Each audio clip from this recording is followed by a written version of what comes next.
Oke, sebelumnya Assalamualaikum warahmatullahi wabarakatuh. Izinkan saya memperkenalkan diri terlebih dahulu. Perkenalkan, nama saya Fitriani Dewi. Saya dari Prodi Teknik Informatika Rombel 4 dengan NIM 24041 30034. Jadi di video kali ini saya akan membuat video tutorial instalasi Debian menggunakan VirtualBox. Nah, langsung saja masuk ke videonya. Jadi yang pertama ini kita download Debian dulu dan pastikan kita sudah mempunyai VirtualBox atau sudah menginstal VirtualBox terlebih dahulu. Ini saya belum download Debian, jadi saya download dulu. Ini saya download yang versi for 64-bit PC AMD 64 Debian 12.8.0. Saya download yang versi Debian 12. Ini udah di download, ini kita open saja, kemudian kita langsung masuk ke VirtualBox-nya. Kita langsung membuat VM atau virtual mesinnya untuk si Debian 12 ini. Jadi ini kita klik new. Nah, ini kita langsung masukkan nama dari VM-nya. Kita mau namain apa? Di sini saya namain Debian 2 untuk nama VM-nya, karena sebelumnya saya udah membuat Debian untuk uji coba. Jadi ini saya membuat yang kedua untuk take videonya. Kemudian foldernya nggak usah diapa-apain, ISO-nya juga nggak usah diapa-apain. Nanti kita tambahin ISO di akhir ketika VM-nya udah jadi. Ini tipenya Linux, subtipenya Debian, dan versionnya ini Debian yang 64-bit, gak usah diubah sebenarnya, karena tadi kan kita download yang Debian 12 itu ada tulisannya ya yang version 64 AMD 64. Nah itu gak usah diubah karena kita pakainya yang 64-bit sesuai dengan Debiannya masing-masing ya. Kalau misal pakainya yang Debian 32 ya berarti diubah ke yang 32. Kemudian ini di yang tadi yang unattended install nggak usah diapa-apain. Ini base memorinya saya pakai 9, kita pakai 16384 ya itu pokoknya. Nah kemudian ini kita ubah ke VHD, virtual hard disk. Kemudian ini kita pindah dulu, kita atur dulu nantinya itu mau disimpan di mana Debiannya. Ini saya caranya klik yang kuning-kuning itu, kemudian saya mau pindah mau taruh di data D ini, nggak usah dimasukin folder. Nah ini udah selesai semua. Ini diatur sedikit penyimpanannya, mungkin sekitar 37-an. Dan ini kita langsung finish. Nah ini kita ubah di bagian network dan storage-nya. Networknya ini kita ubah, ini NAT kan, ini kita ubah ke host. Nah ini host only adapter, fungsinya itu supaya nanti kalau udah udah masuk atau udah ke aplikasinya tuh nggak otomatis nyambung gitu ke networknya, ke internetnya gitu. Kemudian ini ISO-nya, tadi ada tulisannya empty ya, itu dipencet. Nah ini kita masukin file ISO tadi Debian yang udah di download, kemudian cross check dulu ini bener, kemudian displaynya bener, storage-nya tadi udah dimasukin ya, udah. Kemudian di start, ini kita tunggu dikit, tunggu sebentar maksudnya. Nah ini sebenarnya kita salah ya, ini nggak boleh pakai mouse, harusnya pakai keyboard kalau udah masuk ke tampilan Debian. Jadi ini saya mau ngulangin. Nah ini klik start, kita ulangin bentar. Nah kalau udah masuk ke sini langsung pakai keyboard, nggak bisa pakai mouse. Nah kemudian ini kita setting dulu. Yang pertama language, bahasanya ini kita setting ke bahasa Indonesia, itu ada bahasa Indonesia di bawah. Nah ini bahasa Indonesia, enter. Kemudian lokasi Indonesia, enter. Kemudian keyboardnya pakai Inggris Amerika aja nggak apa-apa, enter. Dan ini kita tunggu prosesnya sebentar.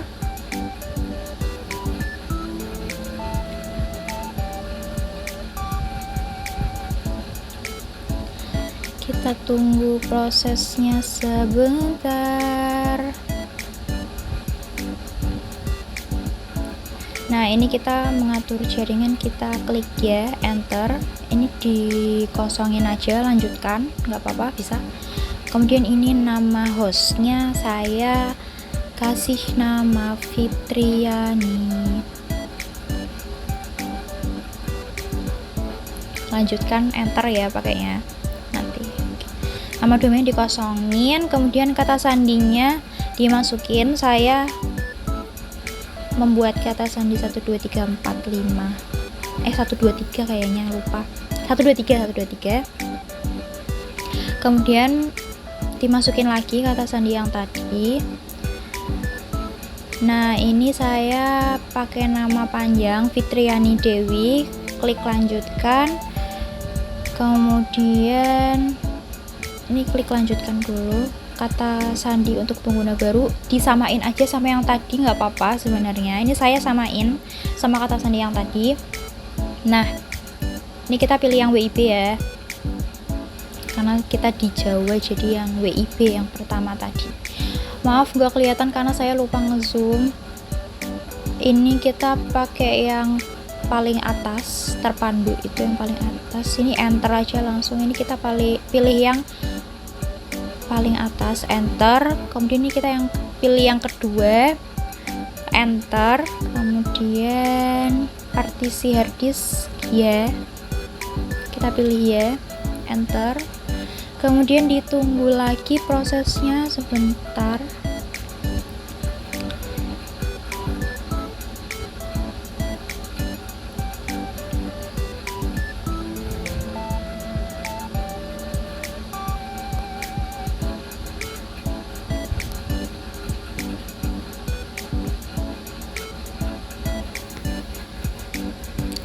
Kita tunggu sebentar, prosesnya sedang memasang sistem dasar.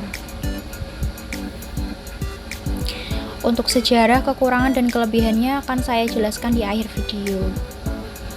Ini kita mengatur pengelola paket. Ini sebenarnya kita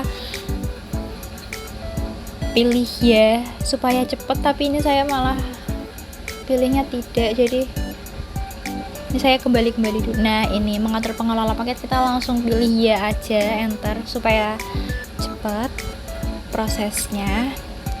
Kemudian ini tidak, terus ini enter, langsung aja enter. Kemudian ini kita menunggu lagi beberapa saat, sedikit sebentar.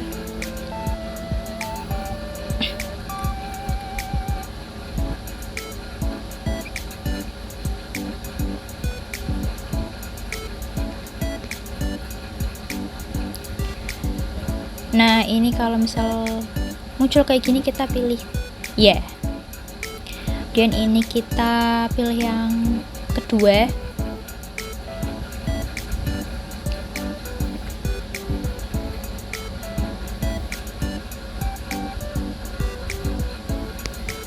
Ditunggu beberapa saat, ini mau diinstal. Ini lanjutkan.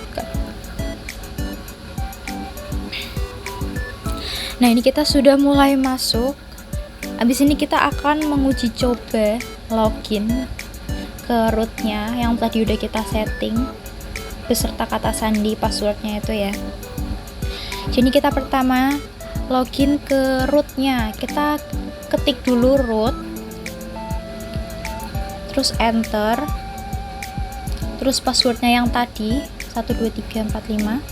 Kemudian ini kita, kalau ada tanda pagarnya di depan, itu tuh ada tulisannya root. Ini posisinya itu kita ada di root dan siap untuk melakukan konfigurasi. Nah, jadi kalau misal kayak gini tuh kita bisa untuk mengkonfigurasi gitu. Nah, ini kita coba keluar. Kita ketik exit aja. Kita coba keluar dari rootnya ya. Enter. Nah, ini kita login menggunakan user biasa yang tadi, yang full name itu. Saya kan tadi Fitriani Dewi ya. Nah, passwordnya sama tadi. Nah, kalau sekarang itu posisinya kita sebagai pengguna biasa, bukan sebagai root gitu. Jadi kita tidak bisa mengkonfigurasi. Kalau root tadi itu kan sebagai administrator, bisa digunakan untuk konfigurasi. Nah, kalau pengguna biasa itu nggak bisa untuk konfigurasi. Tandanya itu ada dolarnya gitu. Nah, ini tampilannya seperti ini karena kita tidak mendownload GUI-nya ya. Jadi tidak menginstal desktop environment-nya. Jadi tampilannya seperti itu. Ya. Kemudian kita lanjut ke sejarah dari Debian. Nah, Debian ini tuh merupakan sistem operasi Linux yang dibuat pada tahun 1993 oleh Ian Murdoch yang kemudian menjadi Debian Project Leader. Nama Debian sendiri ini diambil dari nama Ian dan istrinya Debra, sehingga terbentuklah nama Debian. Pada awalnya, Debian ini dibuat untuk memperbaiki masalah yang ada pada sistem operasi Linux Slackware. Debian pertama kali dirilis pada tanggal 16 Agustus 1993 dan versi 1.1-nya itu dirilis pada tahun 1996. Debian ini menjadi sistem operasi yang sangat populer dan banyak digunakan oleh pengguna Linux di seluruh dunia. Seiring waktu, Debian itu terus mengalami perkembangan dan pembaruan. Pada tahun 1997, diluncurkan proyek Debian GNU Hurt yang merupakan implementasi sistem operasi Debian pada mikrokernel Hurt. Selain itu, proyek Debian itu juga mengembangkan berbagai versi seperti Debian Edu, Debian Mat, Debian Science, dan lain sebagainya. Kemudian kita lanjut membahas mengenai kelebihan yang dimiliki oleh Debian itu apa saja. Jadi kelebihannya itu yang pertama adalah gratis dan open source. Jadi Linux Debian OS ini bersifat gratis dan open source sehingga pengguna itu dapat mengunduh, menginstal, dan menggunakannya tanpa harus membayar lisensi. Kemudian yang kedua adalah aman dan stabil. Linux Debian ini memiliki sistem keamanan yang tinggi dan jarang mengalami kegagalan sistem atau crash. Nah, hal ini menjadikan sistem operasi ini itu sangat stabil. Kemudian yang ketiga itu ada paket perangkat lunak yang lengkap. Linux Debian ini memiliki lebih dari 50.000 paket perangkat lunak yang tersedia sehingga pengguna dapat dengan mudah memilih dan menginstal perangkat lunak yang dibutuhkan. Kemudian yang keempat itu mendukung berbagai arsitektur. Linux Debian OS ini dapat diinstal pada berbagai jenis arsitektur seperti Intel, AMD, ARM, dan lain sebagainya. Kemudian selanjutnya kita membahas kekurangannya. Setiap kelebihan pasti ada kekurangan. Jadi kekurangan dari Debian ini adalah yang pertama, kurangnya dukungan hardware. Linux Debian OS ini masih kurang mendukung beberapa jenis hardware tertentu, sehingga pengguna itu mungkin mengalami kesulitan saat menginstal atau menggunakan perangkat keras tertentu. Kemudian yang kedua, proses instalasi yang sulit. Proses instalasi Linux Debian OS ini membutuhkan pengetahuan teknis yang cukup tinggi sehingga tidak mudah bagi pengguna yang belum berpengalaman dalam menginstal sistem operasi. Kemudian yang ketiga, ini tidak mudah digunakan oleh pengguna awam. Jadi Linux Debian OS ini cenderung lebih kompleks dan kurang intuitif dibandingkan dengan sistem operasi lain seperti Windows atau Mac OS, sehingga mungkin tidak mudah digunakan oleh pengguna-pengguna awam atau pengguna umumnya gitu ya. Nah, yang terakhir ini terbatasnya dukungan aplikasi. Meskipun Linux Debian OS ini memiliki banyak paket perangkat lunak yang tersedia, namun dukungan untuk aplikasi tertentu seperti game atau aplikasi proprietary itu mungkin terbatas. Nah, itu semua adalah sejarah, kekurangan, kelebihan, sekaligus tutorial untuk menginstal Debian di dalam VirtualBox gitu ya, dan cara menggunakannya itu seperti apa. Demikian video yang sudah saya buat. Mohon maaf bila ada kesalahan yang disengaja atau tidak disengaja. Terima kasih. Wassalamualaikum warahmatullahi wabarakatuh.